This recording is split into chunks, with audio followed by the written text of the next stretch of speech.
I've realized that a lot of this is people think that this is my attempt to become famous, and like the stuff with like Charlie Crockett and stuff, right? Like when I see him and when the stuff that he's doing and me following his career, and then me being connected to him and the Chocolate Starfish guys and all these other dudes, right? What I mean, Charlie Crockett knew about, I'm sure, through what's his name? Old mate. He knows, my mutual friend that I used to play with before. I won't say his name, but so I was like Charlie Crockett, but Charlie Crockett in Vietnam. So I was like this dude that came up from the street and became an icon. Okay. I just woke up. From a style perspective, and everything, right? Message, everything. And then I crash and burn because of my health. And I mean, Charlie, he had some issues too with his heart and stuff, but that's what happens. And so I'm not here as someone that's trying to make it somewhere, or someone that's trying to make it for the first time. I'm someone who's already made it far beyond everybody around me, to the point that they can't relate to me. So the best thing for me to do is to try to be as normal as possible. And I explained that to some young electrician guy the other day, because he was telling me that he wanted to do something important.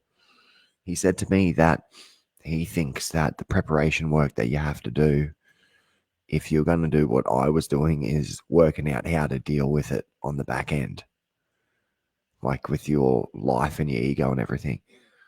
And I was like, dude, this guy fucking knows what he's talking about. But like, so there's been opposing medical files, right? So there was a medical files that were fabricated here that said that I had syphilis. And then there was my actual medical files, and the fact that I'm a donor for the Queensland Fertility Group, which is known by the federal member, federal second in charge of the Liberal National Party. Okay. His relative let me know that the records were cooked to say that I had syphilis. So I will say now that I'm a libertarian. the word liberal's nearly there, right? Okay. But so with my brother and stuff, right?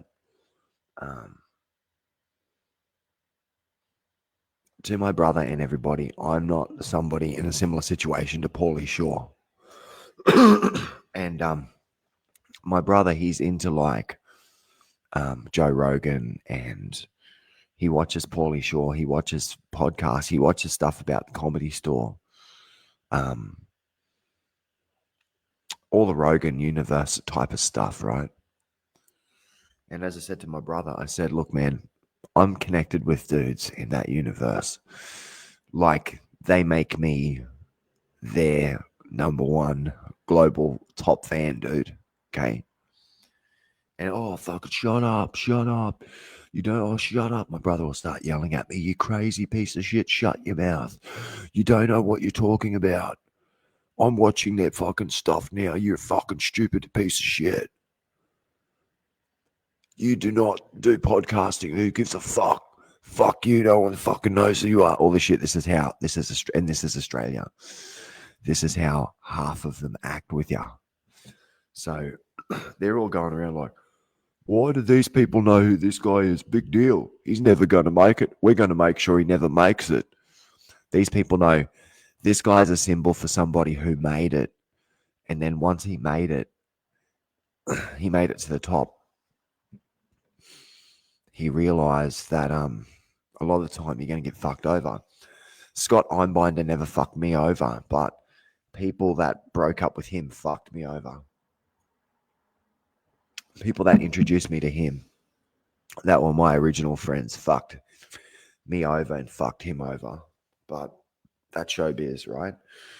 But I'm somebody that's been all around showbiz, and then after that, thrown through the criminal justice cycle and um, all different types of allegations and shit, right? By all different types of parties, right? But as I said, this is going to be a fight to the death, and you're not going to survive it. A lot of you, if we go through it, you know, your careers aren't going to survive it. And you're probably not going to survive it too, right? But so this is what they don't like, right? To them, it's they get really frustrated, the corrupt motherfuckers here, because they're like, we can't intervene and like, oh, we have the power, we can do this. And then I send it out to everyone, and they're like, man, what Charlie Crockett was saying about Lonesome Drifter and this fucking Caloundra place, man, it's pretty spot on, right? There's some weird shit in this fucking town. And then so then what you get is you get the solidarity of those kids getting up and playing punky reggae and playing songs that they know that the police are stopping me from playing.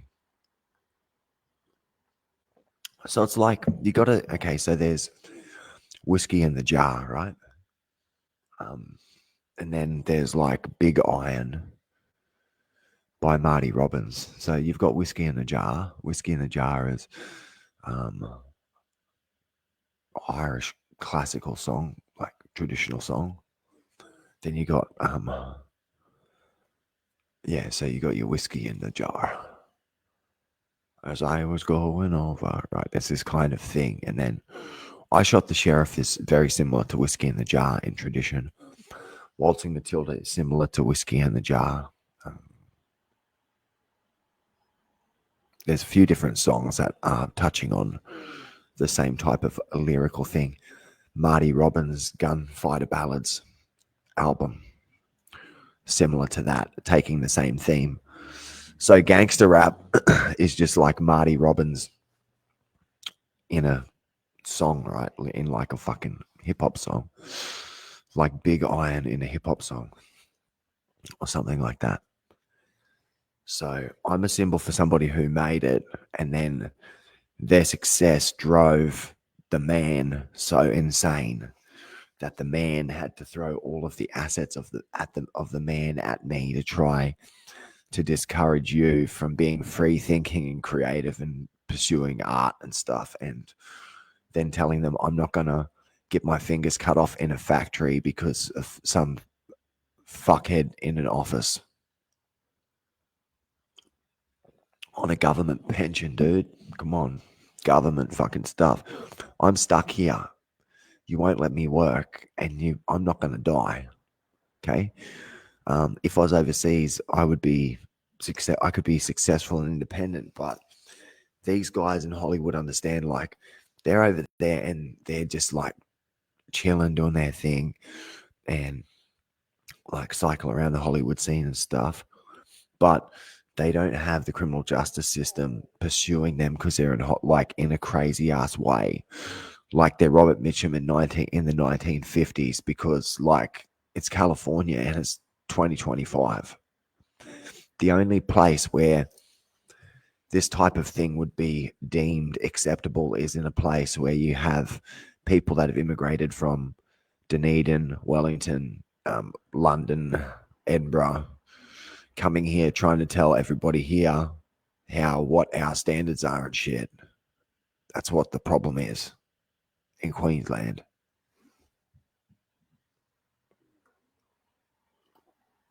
So these young kids, man, they understand. We started off like this motherfucker here. I mean, he started off like us.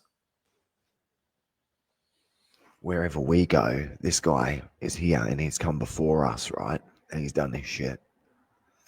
So those dudes are in my shadow, but that's the thing that I saw yesterday. It's like there's a legitness that those dudes had to them straight up, and also like to come from Caloundra,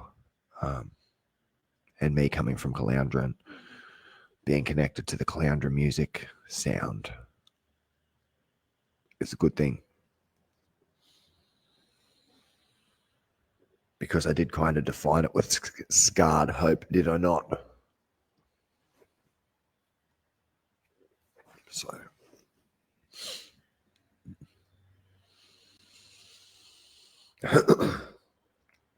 So yeah, people misunderstand it. So what you don't understand, what all these politicians don't understand is like they are in the driver's seat now, and they're going through their ego burst. Boom, right?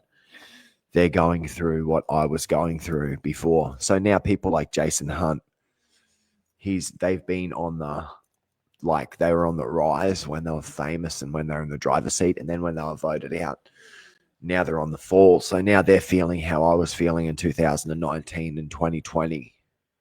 You're going through how I was feeling then. And then you keep on trying to put me through it all the time. But this time, to the police in Caloundra, if you put me through the fall, you're putting the whole of Caloundra and yourself through it. Okay? And so there's a class of people out there that we have to get rid of, and this class of people are the people like,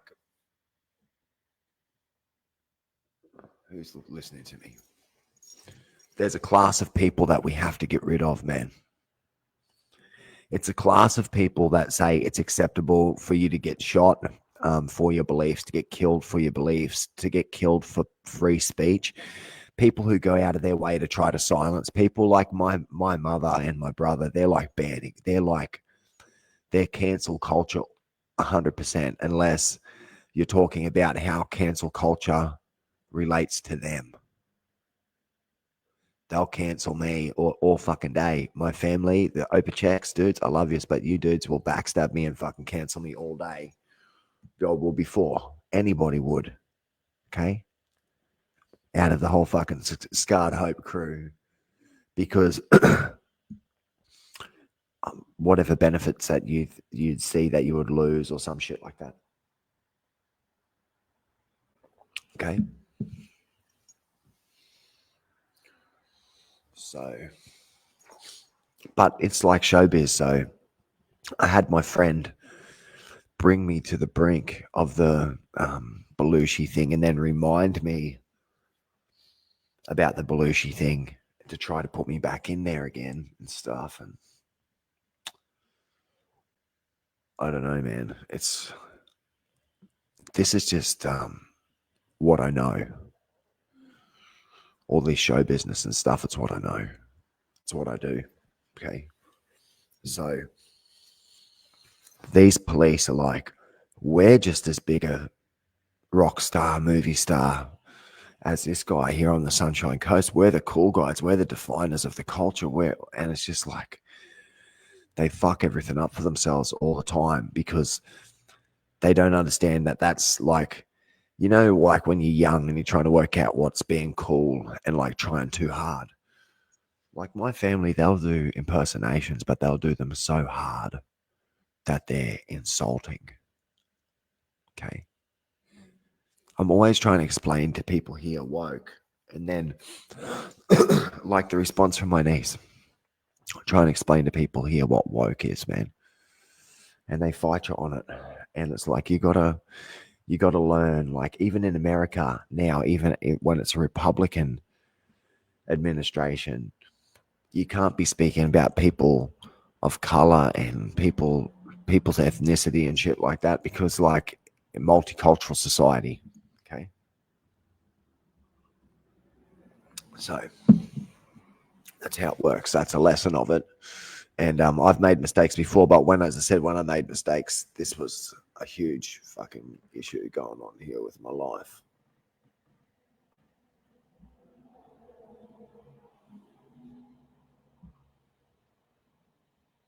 It's a whole.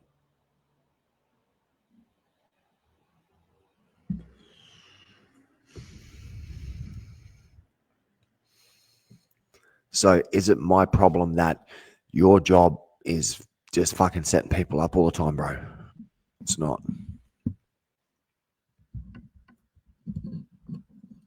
So the difference between me and all these other people too, what these young people understand is, dude, this fucking guy faced off against all the goons that everyone is afraid of on the Sunshine Coast. He's faced off against all of the goons over time so far. And that's it. Like, even dudes that are kind of like goons, dudes that are gangsters and shit, they know me. They know I'm not a gangster and I'm not into creepy shit. And the type of women that come after me and the type of women that are touchy with me, like come and touch me at my work and stuff, people know they're not twos, they're not threes, they're not fives. Okay. So there's a lot of issues going on mentally with people around here. I don't know, with the cats and stuff. With the cats. So, yeah. He won't be famous. We'll make sure this cunt can't be famous. It's like, I'm always famous, dude. It's not, that's it. Like, so, political and like police famous type of thing in being a punk singer guy who's political and police famous like me is unusual fucking type of fame. And it's a type of fame that can't go anywhere because my photos are Vietnamese police history. Although I'm probably not welcome like anywhere because I've become a political refugee because of the fact that I was put in this situation by the Australians and I've had to talk a lot of shit, right? I've insulted a lot of the people and the places that I've been at because I've just recalled bad incidences that have been brought to light by the fact that I've been put through a repetitive cycle of bad stuff here. Okay. So, to a certain degree, what was going on before reformed me in my thinking and everything. But then, like, it reformed me beyond the point of the people that originally reformed me. Like, so the police and the courts and everything, ethically and all that, morally and everything like that, you dudes are in the fucking toilet. You put yourselves in the toilet, man, in front of everybody.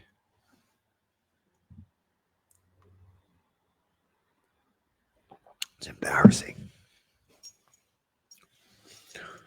So if you're there to make an example of me, you're going to make an example out of everybody, and everyone's going to lose. And the young kids, man, the reggae singers and shit, they're already watching. They're already fucking watching, man. Okay. So you see, I got a good live sound recording with my field microphone, right? Philip Scott, man, thank you for that microphone. I got a good reggae sound out of that yesterday. But I've already been famous, so like what I could hope for is to do like a couple of albums or to do an album or something, And instead I'm writing, so those kids are talented, man. They're awesome. And I need some musicians like that to work with me and back me on the type of songs that I've been writing. But so I can, with dudes like that, I'd be more interested in studio, getting them into studio. And I can see they've rehearsed for studio and stuff. They've done studio, but I mean, with dudes like that, it would be like doing the type of stuff that I did with Mass, doing it properly, like fully producing it, kind of shit. But that's my background and stuff, right? Punky reggae. Controlling the controlled substance, controlling the reggae background. Okay. So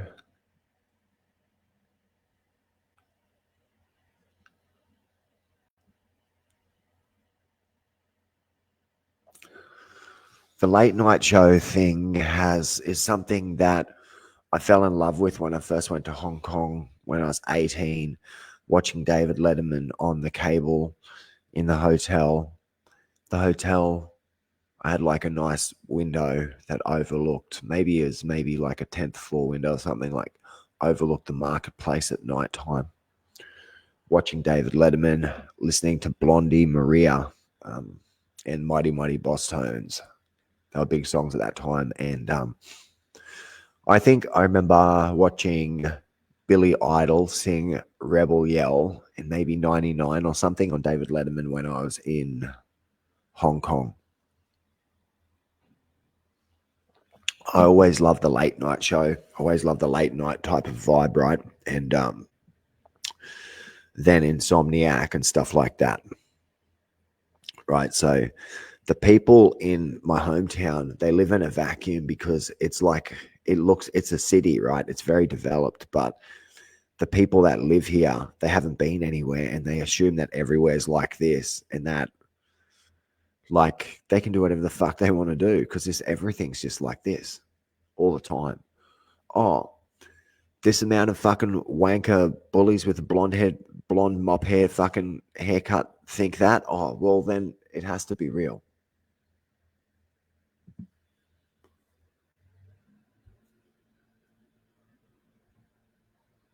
Right? Okay, wait a second, guys. We're going to do the piano of life, okay?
It's 5:22 a.m.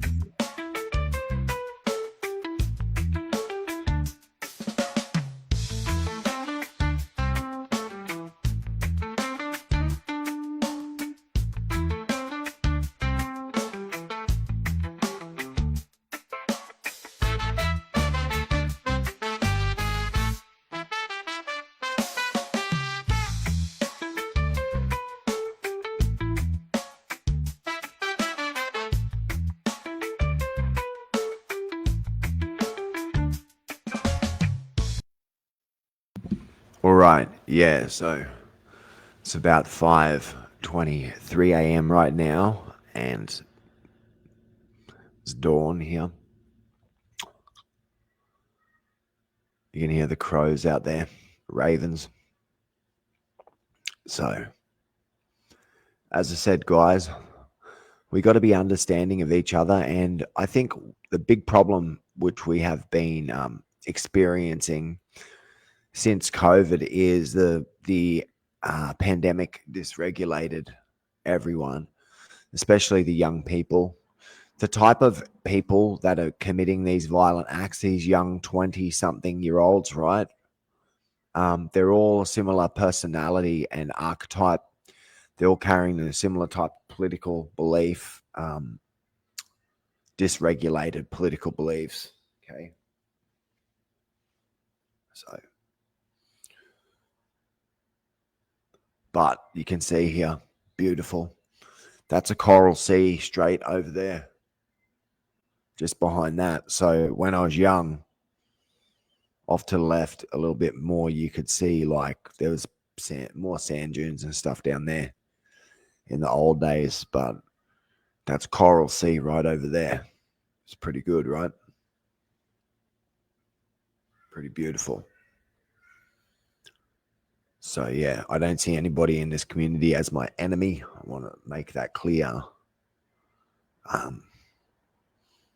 I want to be allowed to get an ABN and register my business correctly without dealing with trade embargoes on my life by these local motherfuckers. That being said, as I said, there's a lot of really good people here, as I said, but it's kind of, I can see what's going on now with these young dudes is the same thing is happening with them as that happened to me when I was politicized by the Mururoa Atoll bombings and everything. And then I got into the songs of Tony Fonity. And then years later, I became Tony's friend and then really got into the herbs again and all that type of stuff. So, yeah, Tony taught me how to do reggae and he learned from Big Youth and the Wailers after Bob Marley passed away and stuff. So, with me, I'd like to kind of be like Toots and like Yellow Man and like Gregory Isaacs and Freddie McGregor and stuff. That's what I'm looking at doing with my friend Adam. So, I don't know. I'd like to kind of create a label or something like that here, you know, without people coming after me and stuff.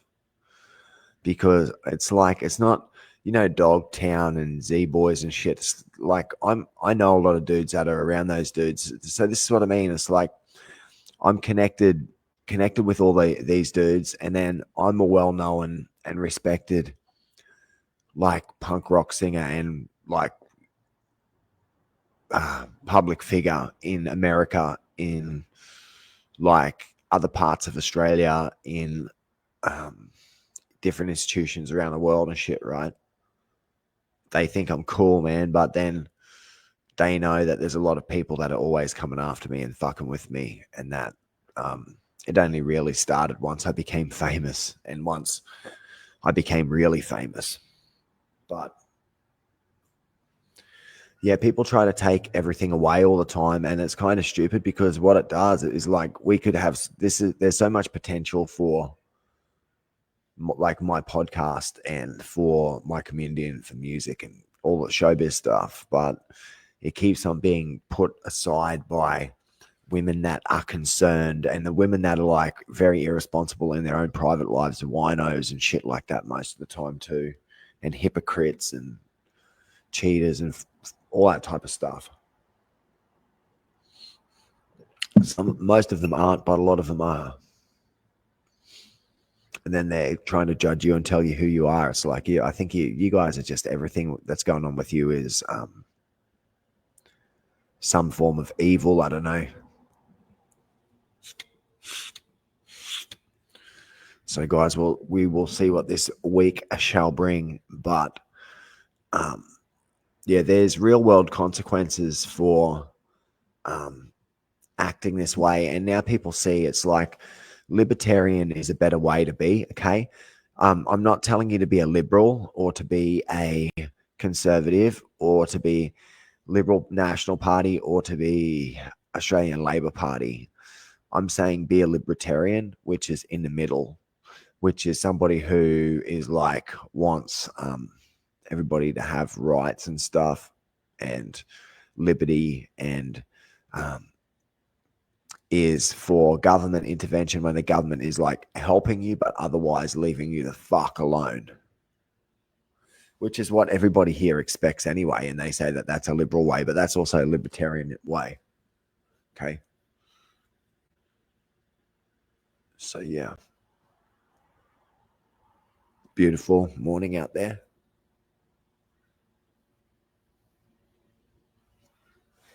On the Coral Sea, probably nice and flat. So, yeah, I'm sorry about Jimmy Kimmel, but people weren't crying when Adam Carolla got cancelled. You know, when Adam Carolla got kicked off, Jimmy Kimmel didn't like self-immolate over that, did he? No, he didn't.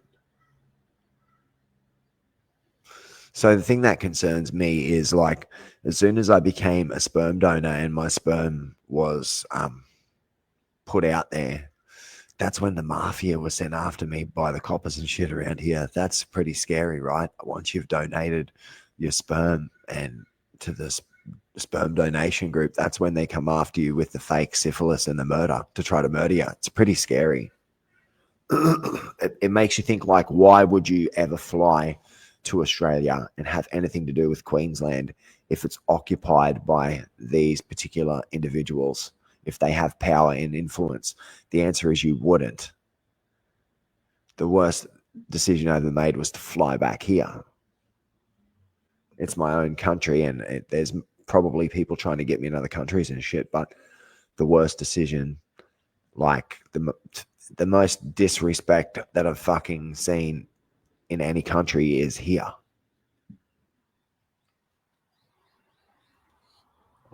You know, they disrespect you. Who the fuck do you think you are, cunt? You're fucking famous. It's like, look, I come from here, fuckhead, and then I come from shit, and I'm the fucking poorest one, and you're rich, and you're fucking popular, and I'm the least popular one, and I'm more famous than you, cunt. Don't you think that that's fucking something that you should just shut your mouth about? Because you're at the bottom of the barrel and you're competing with somebody who's so fucking far beyond what you've already fucking achieved in your life. And you're trying to say, hey, pull it up. It's like, no, cunt, get to my level of fame and then tell me legitimately and credibly and do it, because you've already fucking wrecked yourself on the rocks in a way that you'll never be recognized like me. Even if you're well known, you'll never be as famous as me. You'll never be recognized like I am for the things that I am with the people that I am fucking famous with. So people didn't cry for Jimmy fucking Kimmel and Jimmy. I mean, people can cry for Jimmy Kimmel, but people didn't fucking cry for Adam Carolla when he got fucking kicked off, when he got fucking cancelled and shit, right? People didn't fuck cry for him.